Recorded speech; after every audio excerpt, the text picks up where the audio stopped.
intalo ruutaadhaan gaa'elli kee gaa'ela sobaati jetteen Abrishi maatte seetanii dura jechuudha yeroo inni goggorsaa turetti himaa ture ati maaliif dhugaa jirtutti himtu maaliif dhugaa jirtutti himtee gara kootti hin deebitu dhugaan jirtu kanadha sobaan ishee faana jirta malee dhugaa miti kanaafuu dubbiin sirka jira maalumaa fi ittiin himne isheetti dhugaa jirtu jetteen maanin dalattiin re'eetti qalanii isheettis yaa rabbi isa booda animal waan hundumaatti miidheen erga dhugaa jirutti misirraa dhaga'u barbaadde baqa waan baay'een ta'eera garuu atitti mi ani kaleessa siinii maal jechuun tasgabbeessuuf jeen dura si argee yeroo manatti deebi'u immoo waan biraa keessa galleerra na eegaa turte teessee dhuguma eegaa turte argitan uffata sanayyuu hin qayyaranne inni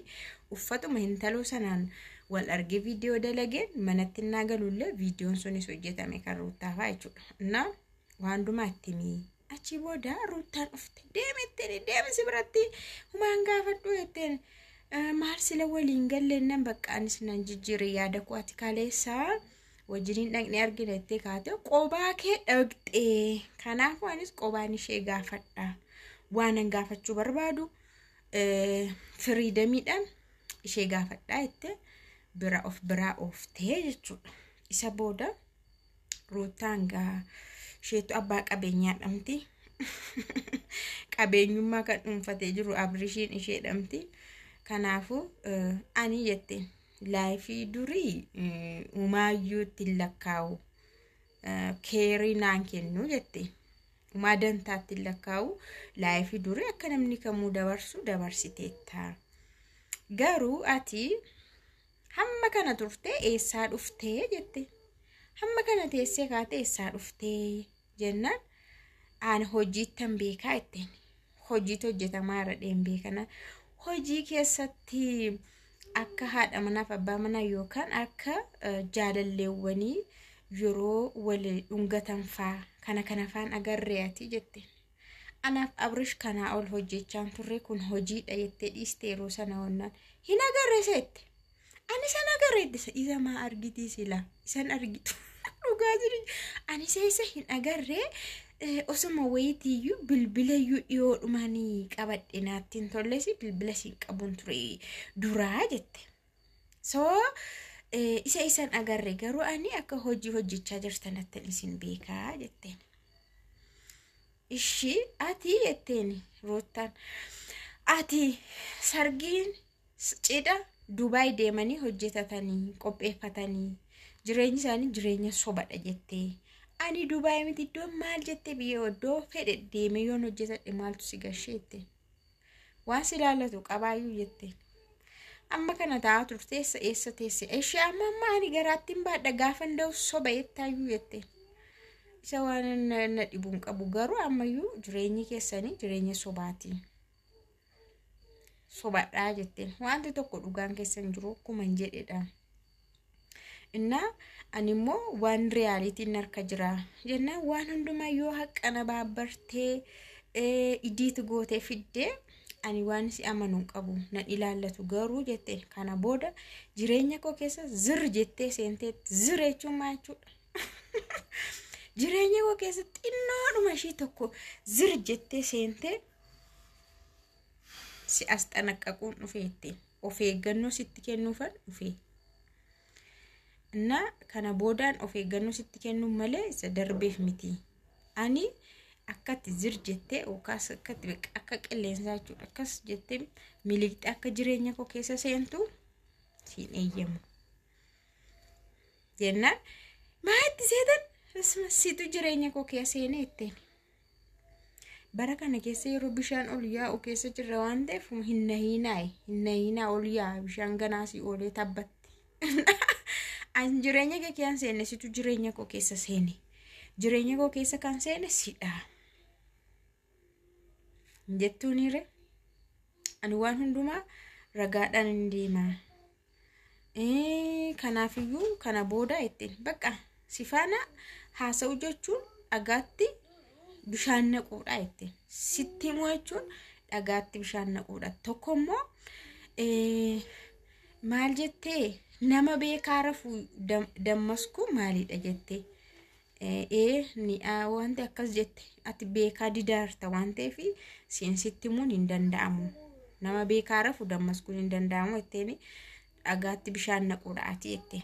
Kanaafuu waan sitti himuun qabu waan sitti tokko si hubachiisu waan hin qabneef jireenya koo keessa zir jettee miliqxee makka tasaama kee argamte of eeggite umarratti maal goote indarbattee moo rukuttee moo maal goggoote achi jaarsa isaaniitti moo maal isaaniitti fiigaa dhufee addaan baase. Funna bakka bir jettee deemte sabooda sina siraatan qabdu seerayyuun qabdu kabaja namaaf hin qabdu maalii namaaf hin qabdu akkamti nama faana softi jetteen talo. Achi bakka sosoba taragaaggeedhaan immooti. Amma Abrish isheen sun wurri jettee baatee baddee inni immoo ishee faana ta'a. Look silaa kan faana wurri jedhee baduu qaba ture inni ishee sana faana zir jedhee zirriyyaan kun ishee faana fiigee deemuu qaba ture Ruutaa waan ishee kana sitti gate. Inni immoo isheen sun adeemte ishee kana tasgabbaa'ii bakka dhiisi. Isheen ikkoo bakka minaamin jedhetu ganaa ishee kana ulaas taa'ee jechuudha. Garaatti baattisi waan hundumaa utti midhe durammoo isheen amma garaatti sin baatti waan ta'e waan hundumaa iyyutti mi dhugaa jiru sirraa dhaga'uu barbaaddi waan ta'eef jedhan. Na situtti muu durmaatti situtti muu qaba barkanaaf situ fixuu qaba ani maaliin itti himaa waan hundumaa sirraa xumuruu qabdi. Dabalatammoo ani ishee arguuyyuu hin barbaadu ishee faana wal quunnamuus hin barbaadu jechaanii turte dura turuu ta'an dhufin Abrishiin jechuun wal falmaa turanii waan itti himuu qabu maaliin itti himaa kana kan fixuu qabu sidhaa kan itti himuu qabu sidhaa ishee faana wal arguus hin barbaadu siin jedheen ture maaliin itti himaa jette. Dhugumas maalitti himti inde jireenya mataa ofii kan sirreeffatu namicha malee gurbaa sana malee amma X fi Y wal arganii maal godhu. Isheen sun X'dha isheen kun Y'dha.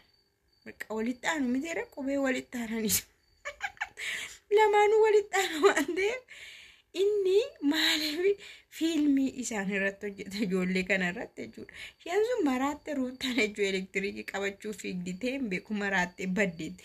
Isheen kun magana seera qabsiisuu barbaadde sina sirna kabajuu diddeetti maal godhetti kabajjireesh inde maal haa ta'uudhanii wal argan amma jarri kun lamaan ishii masaanuu ta'uuf immoo akkam dubbiin wayne waan dubbii fixanne barana waanuma haasofnu dhabne bakka garatti dubbannu amne jecha iyyuu dhabne waan ittiin ibsinu waan akkas akkasiifa waan ibsu iyyuu hin jiru dubbiin akka kanaa jechuudha.